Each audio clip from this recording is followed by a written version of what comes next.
નમસ્કાર વિદ્યાર્થી મિત્રો, word in box academy Ahmedabad શાખામાંથી હું મિતેશ એમ સોલંકી આપ સૌનું હાર્દિક સ્વાગત કરું છું.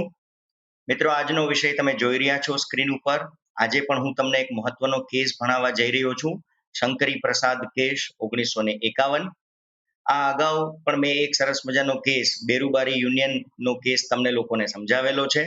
જે વિદ્યાર્થી મિત્રોએ બેરુબારી કેસની વિગત હજી સુધી ન જોઈ હોય એ લોકો મારો અગાઉનો વિડીયો જોઈ શકે છે, જેની લિંક તમે હાલ ઉપર જોઈ રહ્યા છો. આ લિંક ઉપર તમે ક્લિક કરશો એટલે તમને બેરુબારી કેસ વિશેની તમામ માહિતી મળી જશે. આ ઉપરાંત છેલ્લા લેક્ચરમાં મેં તમને એક સરસ મજાની ક્વિઝ આપેલી અને વિદ્યાર્થી મિત્રોએ ખૂબ ઉત્સાહથી ભાગ લીધો અને ખૂબ સારા મને તેના પ્રતિભાવ પણ મળ્યા. એટલે હવે તમને નિયમિત રીતે ક્વિઝ પણ હું આપતો રહીશ. આજનો લેક્ચર આપણે શરૂ કરતા પહેલા મારે જે નવા વિદ્યાર્થી મિત્રો જોડાયેલા છે એમના માટે 3 રજૂઆત કરવાની છે. સૌથી પહેલી રજૂઆત કે તમારે ગુજરાતી ભાષામાં ગુણવત્તાસભર કરંટ અફેર્સ મેળવવા માટે હવે ફાંફા મારવાની કોઈ જરૂર નથી. તમે કોઈ પણ સમયે currentforcompetition.com બ્લોગ ઉપર જઈ શકો છો અને દર અઠવાડિયે ત્યાં સારી કક્ષાનું અને સારી ગુણવત્તાનું કરંટ અફેર્સ મળી રહેશે. મારી ક્વિઝ પણ હું મોટા ભાગે આ currentforcompetition.com ઉપરથી જ બનાવું છું. બીજું, એક નાની એવી ટેલિગ્રામ ચેનલ છે કરંટ ફોર કોમ્પિટિશન, જેના ઉપર તમને મારા બધા જ વિડીયોઝ તો મળી જ રહેશે. સાથે સાથે મારે ક્યારેક કોઈ નાની એવી પીડીએફ કે કોઈ માહિતી શેર કરવી હોય અથવા મારે તમને કોઈ સંદેશો પહોંચાડવો હોય તો હું તેમાં લખી શકું છું. માટે એવી આશા રાખું કે તમે એ ચેનલમાં પણ જોડાઈ જશો. અને ત્રીજું, આપણું સરસ મજાનું યુટ્યુબ પ્લેટફોર્મ, જેના દ્વારા આપણે લગભગ રોજ મળી રહ્યા છીએ. જે વિદ્યાર્થી મિત્રોએ હજી સુધી મારી યુટ્યુબ ચેનલ સબસ્ક્રાઇબ નથી કરી એમને નીચે જ બટન દેખાઈ રહ્યું છે સબસ્ક્રાઇબ, જસ્ટ એકવાર ક્લિક કરી દો અને મારી સાથે જોડાઈ જાઓ. મેં અત્યાર સુધીમાં લગભગ 70 કરતા વધારે બંધારણ સંબંધિત અને કરંટ અફેર સંબંધિત લેક્ચર્સ મૂકેલા છે. સબસ્ક્રાઇબ કરો તો તમને બધા જ લેક્ચર્સનો લાભ આ લોકડાઉનમાં મળી રહેશે.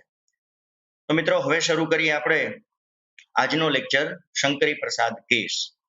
ખાસ વાત એક નોટ કરજો મિત્રો, કે આજે તમે આ લેક્ચર સાંભળતી વખતે તમારી પાસે તમારી પેન અને તમારી પેપર અથવા તો નોટબુક સાથે રાખજો. આજના લેક્ચરમાં તમને ઘણા બધા પાયાના આર્ટિકલના હું અલગ અલગ આયામો સમજાવીશ. એટલે કોઈ પણ રીતે તમારું ફોકસ હટે નહીં એનું ખાસ ધ્યાન રાખજો. દરેક બાબત જે હું બોલવા જઈ રહ્યો છું એ તમને બંધારણ વિશેની એક ઊંડી સમજ આપશે.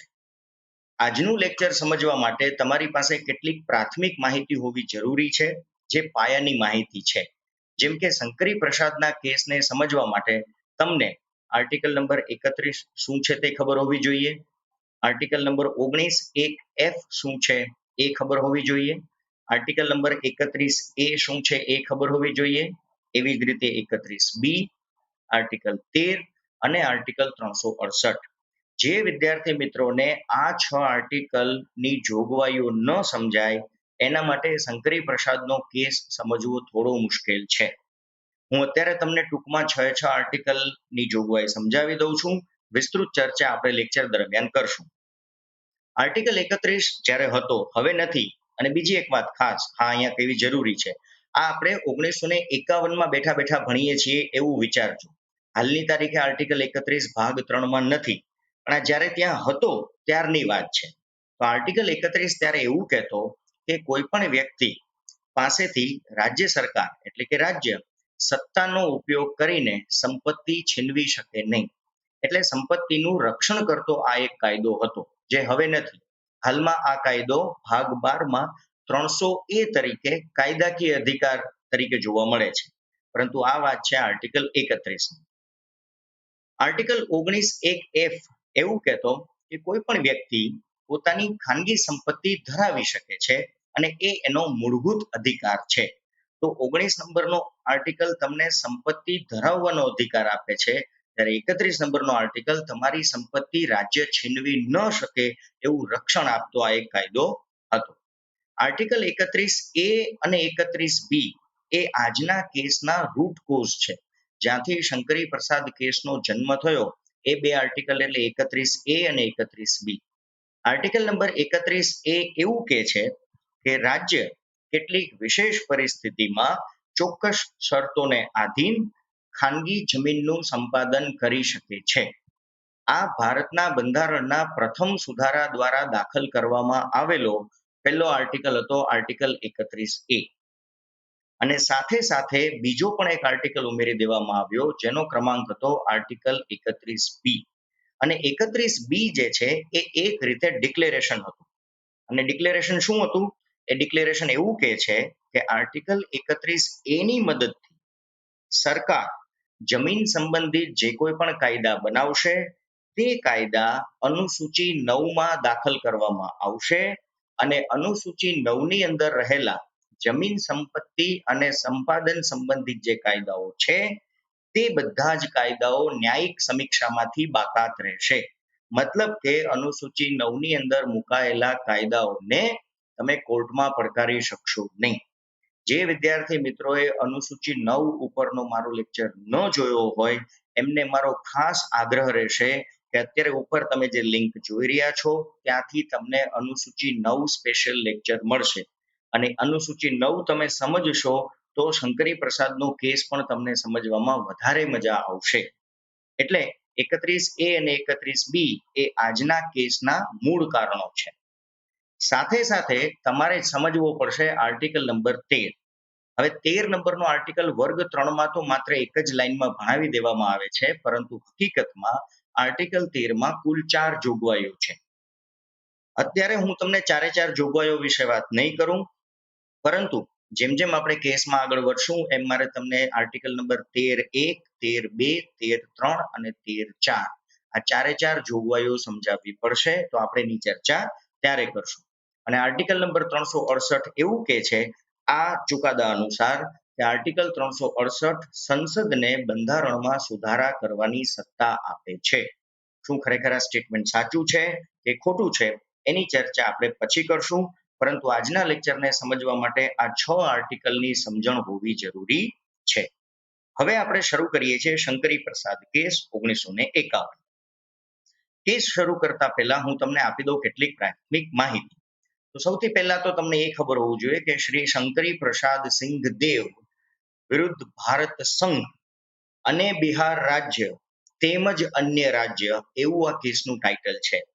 આ કેસનો જન્મ થયો મિત્રો બિહાર રાજ્યમાંથી, પરંતુ બીજા ઘણા બધા રાજ્યોમાં આ પ્રકારના પ્રશ્નો ઉદ્ભવતા હતા એટલે સુપ્રીમ કોર્ટે આ પ્રકારના બધા કેસને બિહાર કેસ સાથે જોડી અને સુપ્રીમ કોર્ટમાં લઈ અને પછી આ કેસનો ચુકાદો આપ્યો. આ પહેલી પ્રાથમિક માહિતી. બીજું, આ કેસના ચુકાદા વખતે ભારતના સર્વોચ્ચ અદાલતના મુખ્ય ન્યાયાધીશ હતા શ્રી હરિલાલ કણિયા. આ નામથી તમે ખૂબ સારી રીતે વાકેફ છો એટલે એના વિશે કશું કહેવાની જરૂર નથી. પરંતુ હરિલાલ કણિયાની સાથે સાથે બેન્ચમાં બીજા જે ન્યાયાધીશો હતા એમના નામ તમારા ધ્યાનમાં હોવા જોઈએ, જેમ કે એમ પતંજલિ શાસ્ત્રી, BK મુખર્જી, સુધીર રંજન દાસ, જુઓ સુધીર નથી, સુધીર રંજન દાસ અને N ચંદ્રશેખર અય્યર. તો આ બધા ન્યાયાધીશોએ ભેગા મળી અને શંકરી પ્રસાદ કેસનો ચુકાદો આપેલો છે. અને આ ચુકાદાનું વર્ષ એટલે કે આ ચુકાદો કઈ તારીખે આવ્યો તો એ પણ ખાસ નોટ કરજો. 5 ઓક્ટોબર 1951 ના રોજ શંકરી પ્રસાદ કેસનો ચુકાદો આપવામાં આવ્યો. તો આ થઈ શંકરી પ્રસાદની પ્રાથમિક માહિતી. હવે કેસની પ્રસ્તાવના જુઓ. આજનો કેસ બહુ મહત્વનો છે મિત્રો. હું તમને વકીલની ભાષામાં નથી સમજાવતો. એક વિદ્યાર્થીને શિક્ષક કેવી રીતે આ કેસ ગળે ઉતરાવી શકે એ રીતે મેં આ પ્રેઝન્ટેશન બનાવેલું છે. એટલે બિટ્સ એન્ડ પીસીસમાં હું તમને આ કોર્ટ કેસ સમજાવી રહ્યો છું. તો પ્રસ્તાવનામાં કેસ પહેલા મુદ્દો શું છે તે સમજીએ. એટલે આપણે કેસ તો પછી જોશું, હજી તો મુદ્દો જોઈએ છીએ. તો શ્રી શંકરી પ્રસાદનો જે આ કેસ છે એ બંધારણીય સુધારા સંબંધિત ભારતનો પ્રથમ કેસ છે એવું આપણે કહી શકીએ. હવે તમને ખબર છે કે લોકશાહીમાં હંમેશા ન્યાયતંત્રની ભૂમિકા પડકારજનક જ રહી છે. કારણ શું કે એક તરફ સંસદ પોતાના બંધારણીય અધિકારો અને સત્તાનો ઉપયોગ કરી અને કેટલીક બાબતો કરવા માટે પ્રયત્ન કરે, ત્યારે ન્યાયતંત્રને જો એવું લાગે કે કોઈ વ્યક્તિના મૂળભૂત અધિકારો ઉપર આક્રમણ થઈ રહ્યું છે તો ન્યાયતંત્ર સંસદને અટકાવશે. એટલે હંમેશા ન્યાયતંત્ર જે છે એક ચેલેન્જિંગ મોડમાં જ કામ કરશે. હવે કોઈ પણ કેસ બંધારણ સંબંધિત ભારતની અંદર તમે કોઈ પણ કેસ જોશો, એમાં શંકરી પ્રસાદ પણ આવી જશે, એમાં બેરુબારી પણ આવી જશે, એમાં ગોલકનાથ પણ આવી જશે, એમાં સજ્જનસિંહ પણ આવી જશે અને કેશવાનંદ ભારતીનો કેસ પણ આવી જશે. બંધારણ સંબંધિત તમે કોઈ પણ કેસ જોશો તો એમાં તમને નીચેની બાબતો જોવા મળશે. જેમ કે મોટા ભાગે સંસદ અને ન્યાયતંત્ર વચ્ચે અધિકારને લઈને ઘર્ષણ થતું હશે. સંસદ કહેશે કે આ અમારો અધિકાર છે, ન્યાયતંત્ર કહેશે કે તમે અધિકારનો દુરુપયોગ કરો છો. અધરવાઇઝ તમને એવું જોવા મળશે કે મૂળભૂત અધિકાર અને રાજ્ય નીતિના માર્ગદર્શક સિદ્ધાંતો વચ્ચે કોને પ્રાથમિકતા આપવી, ભાગ 3 ને વધારે મહત્વ આપવું કે ભાગ 4 ને વધારે મહત્વ આપવું, આ પ્રાથમિકતાની બાબતના કેસ હશે.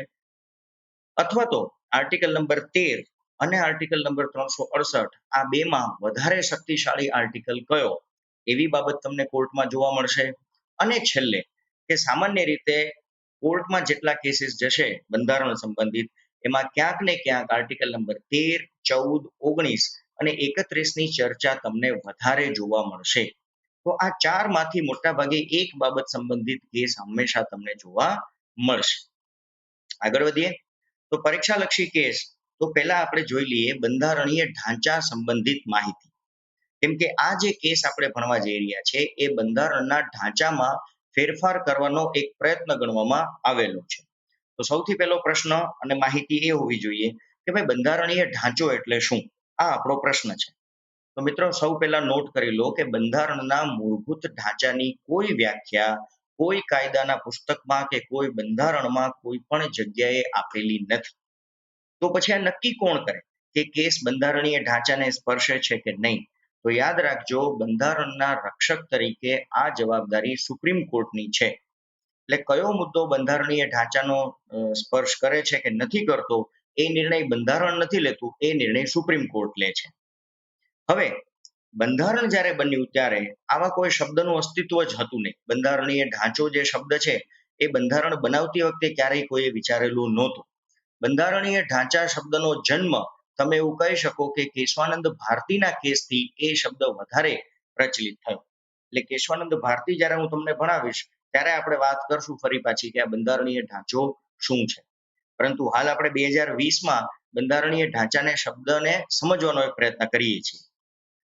તેમ છતાં હજી મારો પ્રશ્ન તો ઉભો જ છે કે આપણને ખબર છે કે એની કોઈ વ્યાખ્યા નથી, તેમ છતાં કોઈ એવું પૂછે કે ભાઈ બંધારણનો ઢાંચો એટલે શું, તો પછી એનો જવાબ તમે નોટ કરી લો કે બંધારણની એવી કોઈ પણ આંતરિક બાબત, એવી કોઈ પણ પાયાની બાબત જેમાં ફેરફાર કરવાથી પાયાની બાબતનું મૂળ તત્વ જ દૂર થઈ જાય, એનું બેઝિક એલિમેન્ટ દૂર થઈ જતું હોય, એવો કોઈ પણ ફેરફાર જો તમે બંધારણમાં કરો છો તો એનો મતલબ કે તમે બંધારણીય ઢાંચાને નુકસાન પહોંચાડી રહ્યા છો.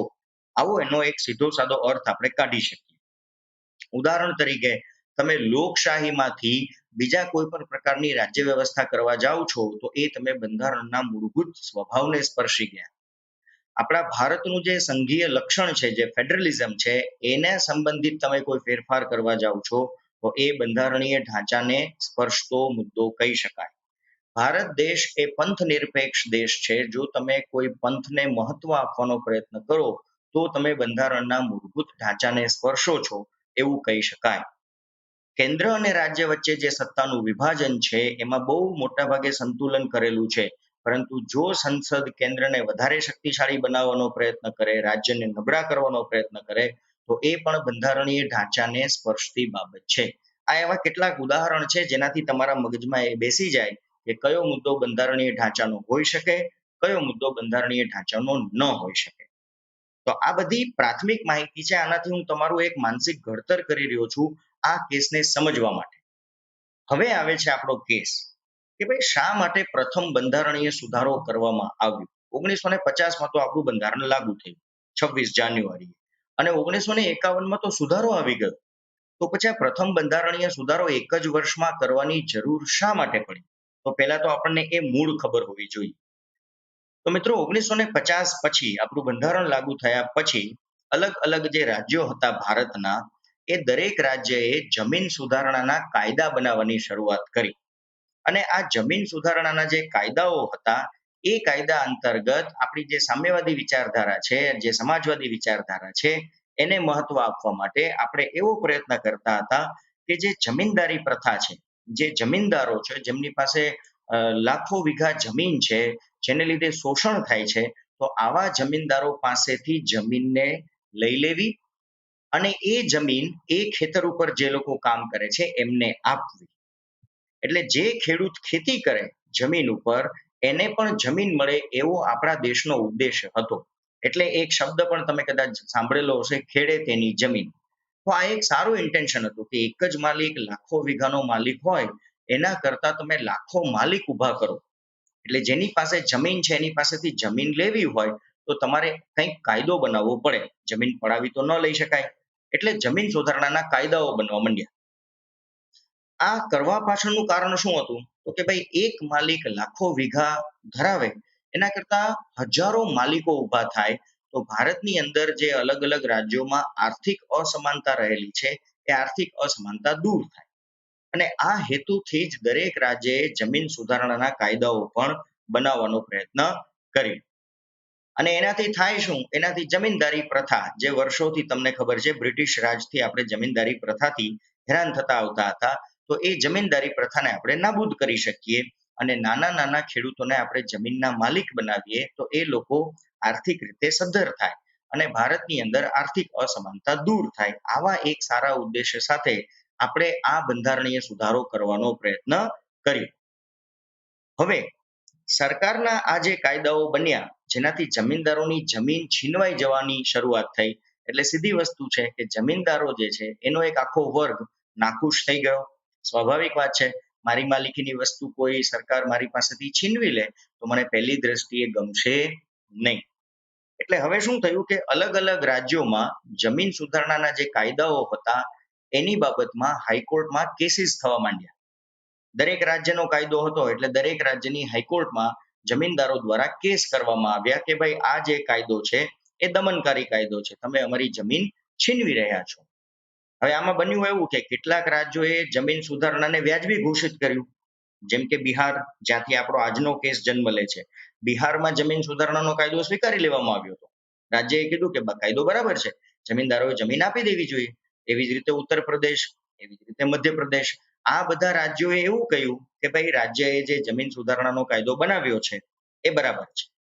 પરંતુ એવા પણ ઘણા રાજ્યો હતા જેમણે જમીન સુધારણાના કાયદાને અલ્ટ્રાવાયરસ, હવે અલ્ટ્રાવાયરસ શબ્દ ન ખબર હોય તો કહી દઉં, અલ્ટ્રાવાયરસ એટલે ગેરબંધારણીય. બંધારણીય જોગવાઈનો ભંગ કરતો જ્યારે કોઈ કાયદો બનાવવામાં આવે તો તેને અલ્ટ્રાવાયરસ કહેવાય.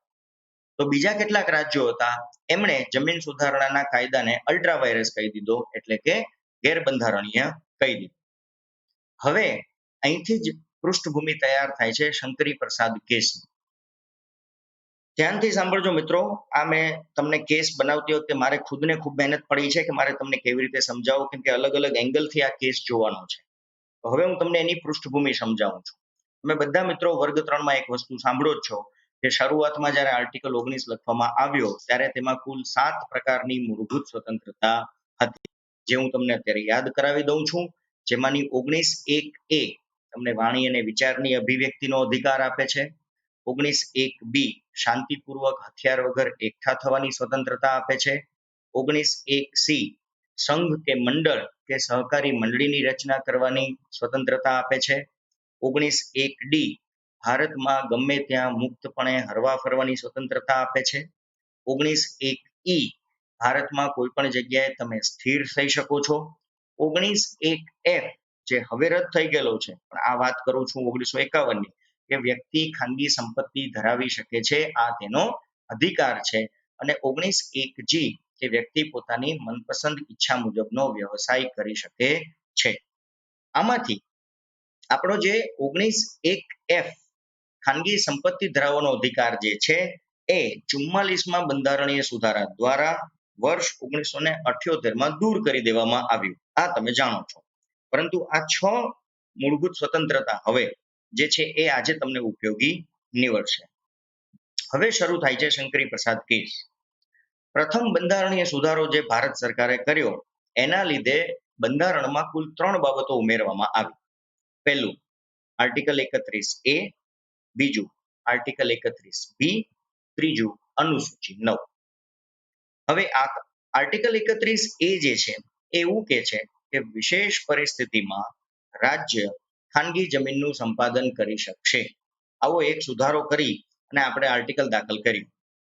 સાથે સાથે 31B દાખલ કર્યો, જે એક ડિક્લેરેશન છે, મેં અગાઉ પણ કહ્યું, અને એ ડિક્લેરેશન એવું કહે છે કે 31A ની મદદથી જમીન સંપાદન સંબંધિત જે કોઈ પણ કાયદો અનુસૂચિ 9માં ઉમેરવામાં આવશે, આ દરેક કાયદાઓ હવે ન્યાયિક સમીક્ષામાંથી મુક્ત રહેશે.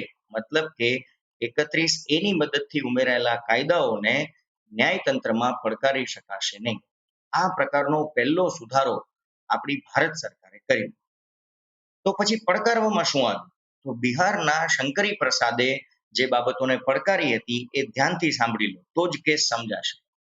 એમણે એવો બાબતો કરી કે સંપત્તિના અધિકારને દૂર કરવાની બાબત બંધારણીય રીતે યોગ્ય છે કે નહીં, એ જ બાબતને પડકારી. એનો મતલબ કે મારો જે સંપત્તિનો અધિકાર મને બંધારણે આપેલો છે એને બંધારણ દ્વારા છીનવી લેવામાં આવે એ કેટલી હદે યોગ્ય છે, આ બાબતને પડકારવામાં આવી. અને એમાં એણે મુખ્યત્વે 3 પ્રશ્નો પૂછેલા. એ પ્રશ્નો હું તમને કહું છું. પહેલો જ મુદ્દો હતો કે શું કામચલાઉ સંસદ બંધારણમાં સુધારો કરી શકે? હવે બહુ અગત્યની બાબત મિત્રો, આપણે વાત કરી રહ્યા છે 1951ની, અને તમે બધા જ જાણો છો કે ભારતની પહેલી સામાન્ય ચૂંટણી જે થઈ એ 1951-52માં થઈ. એટલે આપણી લોકસભા અને રાજ્યસભા જો તમે વાંચતા હશો ધ્યાનથી તો 1952માં બની. કેસ આપો 1951માં છે અને સુધારો પણ 1951માં છે. એટલે પહેલો તો પ્રશ્ન શંકરી પ્રસાદે એ પૂછી લીધો કે અત્યારની જે સંસદ છે એ તો કામચલાઉ સંસદ છે, તો શું કામચલાઉ સંસદ પણ બંધારણમાં સુધારા કરી શકે, અને એ પણ મૂળભૂત અધિકાર સંબંધિત? તો પહેલો વ્યાજબી પ્રશ્ન. બીજું કે શું આર્ટિકલ 368ની મદદથી બંધારણ દ્વારા આપવામાં આવેલ મૂળભૂત અધિકારમાં સુધારો કરી શકાય? આર્ટિકલ 368 થી તમે બંધારણમાં ભલે સુધારો કરો પણ મૂળભૂત અધિકારમાં સુધારો કરી શકાય? આવો પ્રશ્ન બીજો હતો. અને ત્રીજો મહત્વનો પ્રશ્ન કે શું બંધારણીય સુધારા પણ આર્ટિકલ 13(3) અંતર્ગત કાયદાની વ્યાખ્યામાં સમાવિષ્ટ નથી? જુઓ હવે તમને સમજાશે શું કામ મેં શરૂઆતમાં તમને આર્ટિકલ કહ્યા. તો આ 3 મહત્વના પ્રશ્નો એમણે પૂછી લીધા. હું તમને એક એક પ્રશ્નનો જવાબ સમજાવીશ એટલે તમને શંકરી પ્રસાદ કેસ સમજાઈ જશે. તો પહેલો જ પ્રશ્ન કે શું કામચલાઉ સંસદ બંધારણમાં સુધારો કરી શકે? તો એની સામે કોર્ટે સરસ મજાની દલીલ કરી. કોર્ટે બહુ સરસ જવાબ આપ્યો કે ભાઈ આર્ટિકલ 368 સંસદને બંધારણીય સુધારો કરવાની સત્તા આપે છે. આ પહેલી વાસ્તવિકતા. બીજું, બંધારણ પ્રમાણે સંસદની વ્યાખ્યા શું છે? તો કે લોકસભા, રાજ્યસભા અને રાષ્ટ્રપતિ એટલે એક સંસદ નામની સંસ્થા બની. હવે કોઈ ખરડો, કોઈ પ્રસ્તાવ, કોઈ સુધારો જો બંને ગૃહમાંથી પસાર થાય જરૂરી બહુમતી સાથે અને એને તત્કાલીન રાષ્ટ્રપતિ મંજૂરી આપે તો પછી એ સુધારાને માન્યતા આપવી જ પડે. અને બીજું કે આર્ટિકલ નંબર 368માં સંસદ શબ્દનો ઉપયોગ કરેલો છે, એમાં એવી કોઈ જોગવાઈ નથી કે 368નો ઉપયોગ કામચલાઉ સંસદ નહીં કરી શકે, માત્ર સ્થાયી સંસદ જ કરી શકે, એવું કોઈ સ્પષ્ટીકરણ નથી. અને જ્યારે એ સ્પષ્ટીકરણ નથી તો પછી સંસદ કામચલાઉ હોય કે સંસદ સ્થાયી હોય એના ઉપર પ્રશ્ન પૂછી શકાતો નથી. અને તેથી ધ્યાનથી સાંભળજો મિત્રો, અને તેથી ભારત સરકાર દ્વારા કરવામાં આવેલો પ્રથમ બંધારણીય સુધારો, દાખલ કરવામાં આવેલો આર્ટિકલ 31A અને 31B તેમજ અનુસૂચિ 9, આ ત્રણેય બાબતો જે ઉમેરવામાં આવી એ સુધારો અલ્ટ્રા વાયરસ નથી, ગેરબંધારણીય નથી, અને એટલા માટે આ સુધારો માન્ય ગણવામાં આવે છે. તો આ થયા પહેલા પ્રશ્નની વાત. હવે બીજી બાબત કે શું આર્ટિકલ 368ની મદદથી બંધારણ દ્વારા આપવામાં આવેલ મૂળભૂત અધિકારમાં સુધારો કરી શકાય? હવે આ બીજો પ્રશ્ન આવ્યો. પહેલા તો 368માં સંસદ ઉપર પ્રશ્ન ઉઠાવ્યો, હવે મૂળભૂત અધિકાર ઉપર પ્રશ્ન પૂછે છે. તો ફરી પાછી એ જ વાત, સુપ્રીમ કોર્ટે કહ્યું કે આર્ટિકલ 368 સંસદને બંધારણીય સુધારો કરવાની સત્તા આપે છે એવું એક અર્થઘટન થાય છે. અને જ્યારે તમે બંધારણીય સુધારો શબ્દ બોલો છો તો મૂળભૂત અધિકાર એ બંધારણનો એક ભાગ છે, ભાગ 3 છે. તો જો બંધારણ સુધારો કરી શકતું હોય, બંધારણમાં સુધારો કરી શકાતું હોય તો પછી મૂળભૂત અધિકાર પણ તો એક ભાગ જ છે. અને બીજું કે આ જે સુધારો ભારત સરકારે કર્યો 31A અને 31B વાળો, એમાં દેશમાં આર્થિક અસમાનતા ઘટાડવાના હેતુથી આ સુધારો કરવામાં આવ્યો છે. મતલબ કે સંસદની અને સરકારની જે ઈચ્છા છે, જે ઇન્ટેન્શન છે, એ બહુ સારું છે, દેશ હિતમાં છે, માટે આ સુધારો સ્વીકાર્ય ગણી શકાય. અને ચોથી બાબત જે સુપ્રીમ કોર્ટે કહી કે ભાઈ 31A અને 31B આવવાથી શું થયું, તો કે ભારતની અંદર જે એક ચોક્કસ વર્ગ હતો, જેને આપણે જમીનદાર વર્ગ કહેતા હતા, એ જમીનદાર વર્ગની મહત્તા ઘટાડે છે અને લોકહિત જળવાઈ રહ્યું છે. તો જ્યારે મોટા પ્રમાણમાં લોકોનું હિત થતું હોય, એના માટે નાના સમુદાયને થોડુંક નુકસાન ભોગવવું પડે, તો એ મારી દ્રષ્ટિએ એટલે કે સુપ્રીમ કોર્ટની દ્રષ્ટિએ અયોગ્ય નથી. અને તેથી આર્ટિકલ 31A અને 31B ગેરબંધારણીય અથવા અલ્ટ્રા વાયરસ નથી. હવે ખરેખર તમે જુઓ ને મિત્રો, તો આજની તારીખે તમને આ સ્ટેટમેન્ટ ગળે નહીં ઉતરે. આ ચુકાદાને એટલો સારો ચુકાદો માનવામાં આવતો નથી. જ્યાં સુધી ગોલકનાથ કેસનો ચુકાદો ન આવ્યો, ત્યાં સુધી સુપ્રીમ કોર્ટનું આ જે સ્ટેટમેન્ટ હતું કે 31A અને 31B ગેરબંધારણીય નથી, એ બાબત હંમેશા ચર્ચામાં રહી.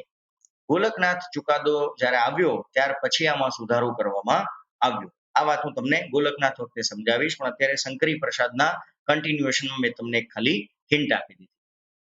અને ત્રીજો પ્રશ્ન કે શું બંધારણીય સુધારા પણ આર્ટિકલ 13(3) અંતર્ગત કાયદાની વ્યાખ્યામાં સમાવિષ્ટ નથી?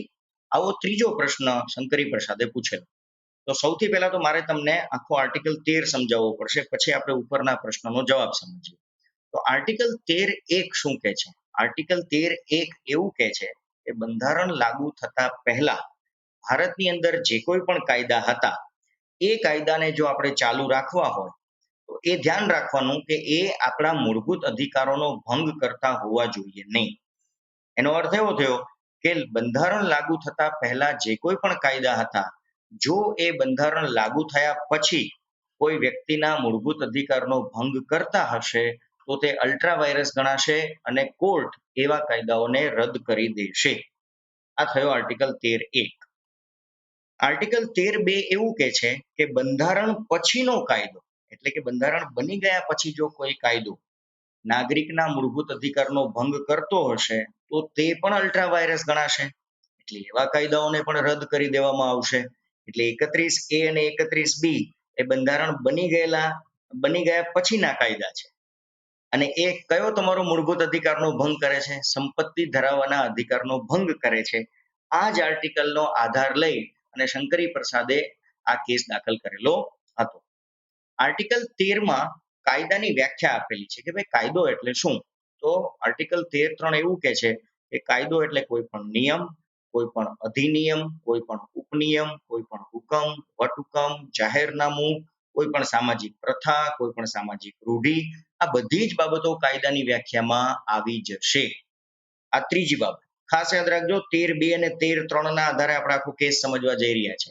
અને આર્ટિકલ નંબર 13(4) જે છે, એ તો બંધારણીય સુધારા દ્વારા સરકારે પોતાના બચાવ માટે દાખલ કરી દીધો. અને એ બહુ સમજવા જેવો સુધારો છે કે કોઈ પણ સુધારો એટલે કોઈ પણ બંધારણીય સુધારો જો આર્ટિકલ 368 અંતર્ગત કરવામાં આવશે, તો તે સુધારાને આર્ટિકલ 13 ની મદદ લઈને પડકારી શકાશે નહીં. એટલે શંકરી પ્રસાદના કેસ પછી સરકાર જાગી ગઈ કે ભાઈ આમ તો આપણે ઘણા બધા સુધારા કરશું, અને જો કોઈ મૂળભૂત અધિકારમાં થોડો પણ ફેરફાર કરશું, તો લોકો તો આ 13 નંબરનો આર્ટિકલ લઈ અને આપણી સામે કૂદી પડશે. એટલે સરકારે પોતાના બચાવ માટે એક 24 નંબરનો સુધારો 1971માં કરી દીધો ભવિષ્યમાં, કે ભાઈ હવે પછી જે કોઈ પણ સુધારો આર્ટિકલ 368 ની મદદથી કરવામાં આવેલો હશે, એ સુધારાને આર્ટિકલ 13 ની મદદથી પડકારી શકાશે નહીં. આ પ્રકારનો એક સુધારો થઈ ગયો. તો અત્યારે તમારે યાદ રાખવાનું છે આર્ટિકલ 13(2) અને 13(3). ચલો હવે શ્રી શંકરી પ્રસાદ તરફથી થયેલી દલીલો પહેલા સાંભળીએ, પછી આપણે સુપ્રીમ કોર્ટને સાંભળીએ, એટલે કેસ પૂરો. તો શંકરી પ્રસાદે એવું કર્યું કે ભાઈ આર્ટિકલ 13 ની જોગવાઈઓના આધારે એમણે દલીલ કરી. એમણે એવું કહ્યું કે ભાઈ 13(2) આર્ટિકલ 13(2) એવું કહે છે કે બંધારણ લાગુ થયા પછી જો કોઈ કાયદો મૂળભૂત અધિકારનો ભંગ કરતો હશે, તો તે કાયદાને રદ કરવામાં આવશે. આવું આર્ટિકલ 13માં લખેલું છે.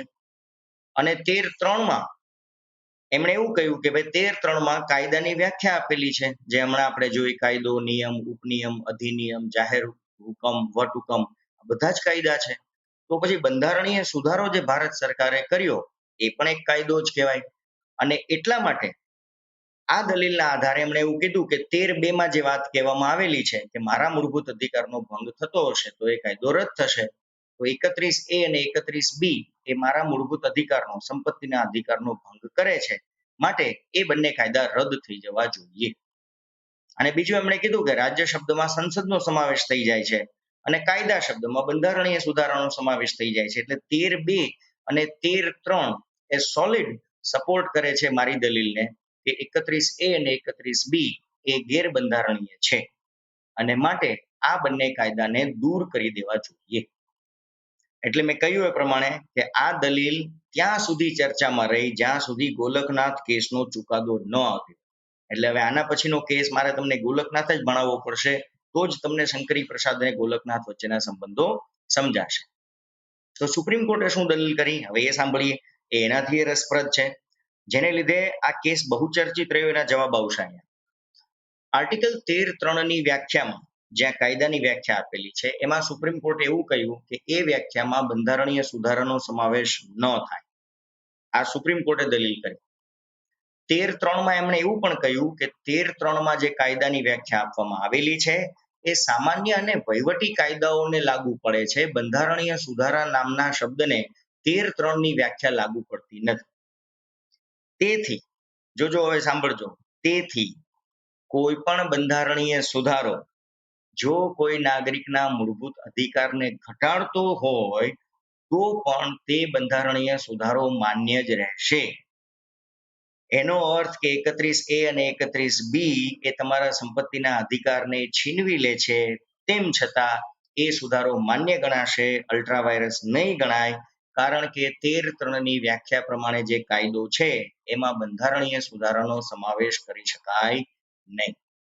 અને એટલે જ વારે વારે હું આ સ્ટેટમેન્ટ તમને દરેક સ્લાઇડમાં મૂકું છું કે આ જે તે સમયે સાચું અર્થઘટન હશે, પરંતુ વર્તમાન પરિપ્રેક્ષમાં આ અર્થઘટન ખોટું છે. એ સુધારો થયો ગોલકનાથ કેસના ચુકાદામાં. એટલે ગોલકનાથનો કેસ ન આવ્યો ત્યાં સુધી સરકારે પોતાની મનમાની ચલાવી. હવે સુપ્રીમ કોર્ટે કોને મહત્વ આપ્યું હશે, આ બી એક પ્રશ્ન થાય.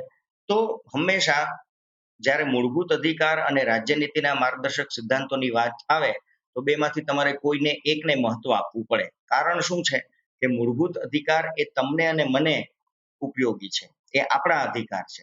જ્યારે રાજ્યનીતિના માર્ગદર્શક સિદ્ધાંતો જે છે એ રાજ્યની રક્ષા કવચ છે. એટલે રાજ્યને કેટલું કામ કરવું હોય તો એમને માર્ગદર્શક સિદ્ધાંતોની મદદ લેવી પડે છે. અને એટલે જ તમે મૂળભૂત અધિકારનો ભંગ હોય તો કોર્ટમાં જઈ શકો છો, પરંતુ રાજ્યનીતિના માર્ગદર્શક સિદ્ધાંતનો જો ભંગ રાજ્ય દ્વારા કરવામાં આવે તો તમે તેની સામે કેસ કરી શકતા નથી.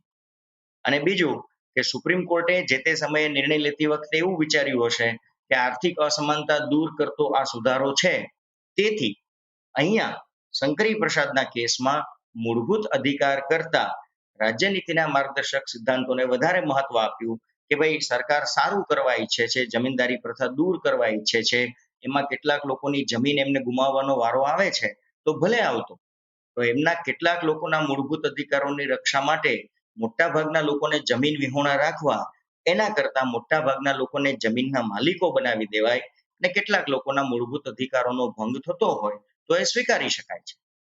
તો આવી બધી બાબતોને ધ્યાનમાં રાખી અને શંકરી પ્રસાદનો આ વિવાદાસ્પદ કેસનો ચુકાદો આપવામાં આવ્યો, જેનું અર્થઘટન જે તે સમયે સાચું હશે, પરંતુ વર્તમાન સમયમાં આ કેસનો ચુકાદો સ્વીકાર્ય નથી, જેનો સુધારો ગોલકનાથ કેસમાં કરી દેવામાં આવ્યો. આઈ હોપ તમને શંકરી પ્રસાદનો કેસ સારી રીતે સમજાઈ ગયો હશે. અને જો કોઈ પ્રશ્ન હોય તો તમે મને YouTube કમેન્ટ બોક્સમાં લખી શકો છો. ફરી પાછા મળશું આપણે એક નવા વિષય સાથે એક નવા લેક્ચરમાં. ત્યાં સુધી